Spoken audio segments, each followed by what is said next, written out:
Bonjour à tous et bienvenue au Winky's Dinner. Impossible de passer à côté de Barbie, un projet que personne n'imaginait et qui est pourtant devenu l'un des événements cinéma de l'année 2023, et ce porté par sa réalisatrice Greta Gerwig qui a transformé un projet sujet des moqueries en un film plein d'attention et de qualité. Et aujourd'hui, au menu du Winky's Dinner, j'ai voulu revenir sur l'ascension fulgurante de cette réalisatrice encore inconnue du grand public. Greta Gerwig n'a même pas encore 25 ans quand elle coécrit et co-réalise son premier film, Nights and Weekends, en 2008.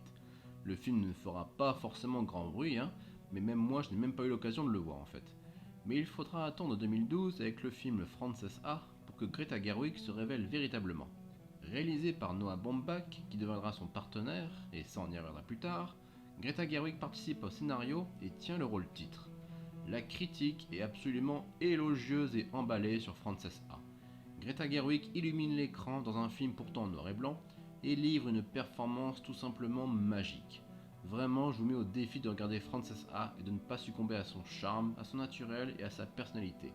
C'est le film qui me l'a fait découvrir et franchement, quelle découverte. Après, quelques petits rôles s'enchaînent au cinéma et en 2017, elle écrit et réalise son premier film en solo avec Lady Bird. C'est pas forcément un film que je trouve parfait, j'apprécie plutôt sa sincérité et sa simplicité, mais il est peut-être justement un peu trop simple. Mais au final, peu importe mon avis, car Lady Bird va être un vrai succès critique et lui apporter surtout une belle récompense avec le Golden Globe du meilleur film dans la catégorie comédie ou musicale. Mais en tant que réalisatrice et scénariste, Greta Gerwig va aussi être nommée pour l'Oscar du meilleur scénario original et l'Oscar de la meilleure réalisation. Cela faisait 8 ans aux Oscars qu'une femme n'avait pas été nominée à l'Oscar de la meilleure réalisation. Mais avec Lady Bird surtout, Greta Gerwig intègre la liste très fermée des metteurs en scène nominés pour un Oscar dès leur toute première réalisation. 2 ans plus tard, en 2019, Greta Gerwig réalise et écrit Les filles du Docteur March. Un succès critique, mais aussi public cette fois. Plus de 220 millions de dollars de recettes pour un budget de seulement 40 millions de dollars.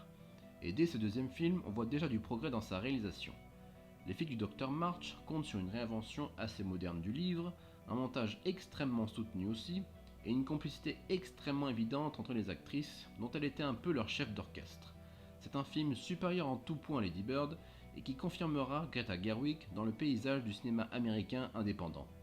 Tout comme Lady Bird, Les filles du Dr March va avoir droit à de la reconnaissance à travers une nomination à l'Oscar du meilleur scénario adapté, et surtout l'Oscar du meilleur film quand même.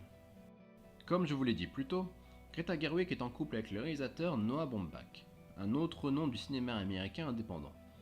En 2019, en même temps que Les filles du Dr March, Noah Baumbach sort un film aussi acclamé avec Marriage Story. Avec leurs 2 films respectifs, le couple récolte en tout 12 nominations aux Oscars cette année-là. Une situation assez amusante et inédite à Hollywood et qui plaçait le couple sous les meilleurs augures, puisque chacun aura de toute façon son propre succès. How is it to share so many nominations this year? Obviously, you share quite a lot. So, how is it to share all these nominations? Yeah, we already share a baby, so the nominations, that's easy. Yeah. Greta Gerwig a réussi à s'imposer parmi ses pairs en seulement 2 films. Une belle histoire qui restait à confirmer cependant. Ainsi, lorsque Greta Gerwig est annoncée à la réalisation et à l'écriture d'un film Barbie, on se demande si elle a déjà cédé à la machine hollywoodienne ou si au contraire elle pourra imposer sa vision d'auteur indépendante et humaniste qui lui avait tant réussi sur ses 2 premiers films. Mais le premier signe encourageant, c'est que son partenaire Noah Baumbach va travailler avec elle sur l'écriture du scénario de Barbie. 10 ans après le brillant Frances A, le couple semblait prêt à pouvoir imposer leur vision dans un produit hollywoodien tel que Barbie, qui était forcément destiné à un plus grand public et qui aussi bien sûr avait des enjeux commerciaux derrière.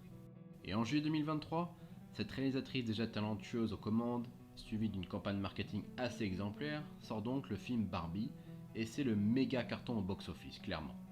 Mais surtout, c'est aussi un film que personne ne pensait prendre au sérieux et qui va se révéler être un vrai film de cinéma avec un message et une vision, un esthétisme assez incroyable et des acteurs à contre-emploi qui sont parfaits dans leur rôle.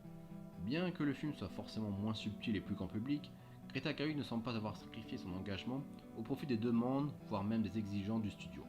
Et quand le public et les critiques lui donnent raison, forcément elle peut bien se permettre de voir la vie en rose. Mais malgré cet énorme succès, elle doit savoir bien sûr qu'elle sera attendue au tournant maintenant. En 3 films seulement, Greta Gerwig est passée de réalisatrice de cinéma d'auteur la réalisatrice qui a pris à contre-pied Hollywood. De Frances Ha à Barbie, son cinéma me parle et son parcours m'impressionne aussi. Et je sens qu'elle est promise à une belle carrière et que je vais suivre de près tous ses projets. J'ai hâte de voir ce que Greta Gerwig nous réserve pour l'avenir, mais aussi ce que l'avenir réserve à Greta Gerwig.